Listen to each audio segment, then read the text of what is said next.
Sebuah desa terpencil yang jauh dari keramaian kota, terdapat sebuah rumah tua yang dikenal sebagai rumah paling angker di seluruh daerah itu. Rumah itu terletak di ujung desa, dikelilingi oleh hutan lebat yang jarang dijamah manusia. Rumah tersebut sudah lama kosong, ditinggalkan oleh pemiliknya setelah serangkaian kejadian misterius yang tak dapat dijelaskan. Konon, penghuni terakhir rumah itu adalah seorang penjaga pintu, seorang pria tua yang sangat protektif terhadap rumahnya. Ia selalu menjaga pintu rumahnya dengan sangat ketat, tidak membiarkan siapapun masuk tanpa izinnya. Namun suatu hari, ia ditemukan tewas dengan kondisi yang mengenaskan. Seakan-akan ia mengalami ketakutan yang luar biasa sebelum menghembuskan napas terakhirnya. Setelah kematian penjaga pintu itu, rumah tersebut mulai dihantui oleh sosok misterius. Para penduduk desa yang nekat mendekati rumah itu sering mendengar suara langkah kaki yang berat, seperti seorang sedang menjaga pintu dari dalam. Tak jarang mereka juga mendengarkan suara pintu terbuka dan tertutup dengan keras di tengah malam, meski tidak ada angin yang bertiup. Seiring waktu, rumah itu ditinggalkan dan menjadi semakin angker. Tidak ada yang berani mendekatinya, apalagi memasukinya. Namun, cerita tentang rumah itu terus tersebar, menarik minat para pemburu hantu dan penjelajah urban. Pada suatu malam yang gelap, tiga sahabat bernama Dimas, Rina, dan Ani memutuskan untuk menguji nyali mereka dengan mengunjungi rumah tua itu. Mereka sudah sering mendengar cerita tentang rumah tersebut dengan ingin membuktikan sendiri apakah cerita-cerita itu benar adanya. Dengan membawa senter dan kamera, mereka berjalan menuju rumah itu dengan penuh keberanian, atau mungkin lebih tepatnya kebodohan. Ketika mereka tiba di depan rumah, suasana seketika berubah menjadi mencekam. Udara terasa dingin dan berat, seolah-olah ada sesuatu yang tidak terlihat yang mengawasi mereka dari dalam kegelapan. Pintu depan rumah itu tampak seperti mulut yang menganga, menunggu mereka untuk masuk. "Ini pasti cuma cerita bohong," kata Dimas sambil mencoba menenangkan diri.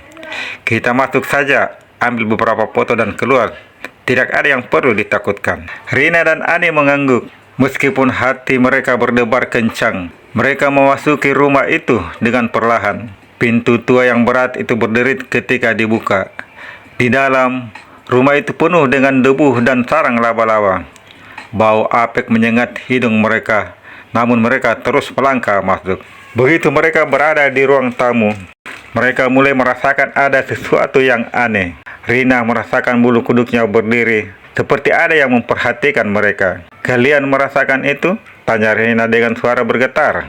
"Cuma angin," jawab Ani yang tidak yakin. Namun mereka semua tahu bahwa tidak ada angin yang bertiup di dalam rumah itu. Tiba-tiba, pintu depan yang mereka biarkan terbuka tertutup dengan keras, membuat mereka terkejut. Suara pintu itu menggema di seluruh rumah, menambah suasana mencekam. Mereka bertiga saling berpandangan dengan cemas. "Kita harus keluar sekarang," kata Dimas dengan suara tegas. Tapi ketika mereka berbalik menuju pintu itu tidak bisa dibuka. Meski sudah didorong dan ditarik dengan sekuat tenaga, pintu itu tetap tidak bergerak. "Kita terjebak," teriak Ani dengan panik. Dia mulai memukul pintu dengan angan, berharap bisa merusaknya, namun pintu itu tetap kokoh seperti batu. Di tengah kepanikan, mereka mendengar suara langkah kaki dari tangga. Langkah itu terdengar berat, seakan-akan seseorang dengan tubuh besar sedang menuruni tangga dengan perlahan. Mereka bertiga berhenti, menahan napas, berharap suara itu hanya halusinasi. Namun, suara itu semakin mendekat, membuat lantai kayu berderit di bawah beban yang tak terlihat. Dimas menyalakan senter dan mengarahkannya ke tangga, namun tidak ada yang terlihat. Tapi suara langkah itu terus mendekat, seolah-olah ada sesuatu yang tak kasat mata sedang bergerak menuju mereka. Dengan gemetar, Rina berbisik, "Siapa di sana?" Tidak ada jawaban, hanya keheningan yang mencekam. Tapi langkah kaki itu terus mendekat, dan mereka bisa merasakan udara di sekitar mereka semakin dingin. Tiba-tiba, senter Dimas mati. Mereka tenggelam dalam kegelapan total. Ani mencoba menyalakan korek api untuk mendapatkan sedikit cahaya. Namun, tangannya gemetar hebat. Ketika korek api di akhirnya menyala, mereka melihat sesuatu yang membuat darah mereka membeku. Di depan mereka, hanya beberapa langkah jauhnya, terlihat sosok pria tua dengan wajah pucat dan mata kosong. Sosok itu mengenakan pakaian yang sudah lapuk dan sobek, seakan-akan sudah lama mati. Mulutnya terbuka, seperti ingin mengatakan sesuatu, namun tidak ada suara yang keluar. Tangannya terulur ke arah pintu, seolah-olah menghalangi mereka untuk keluar. Dimas mundur, mendorong Rina dan Ani untuk bergerak menjauh dari sosok itu. Mereka mencoba melarikan diri ke arah lain, tetapi setiap kali mereka mencoba membuka pintu atau jendela, sosok itu selalu muncul kembali, menghalangi jalan mereka, seolah-olah rumah itu sendiri tidak ingin mereka pergi. Akhirnya, dalam keputusasaan, mereka memutuskan untuk mencoba memecahkan jendela.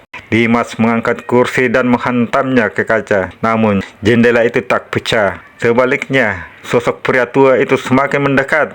Wajahnya semakin jelas dan dalam kegelapan yang samar.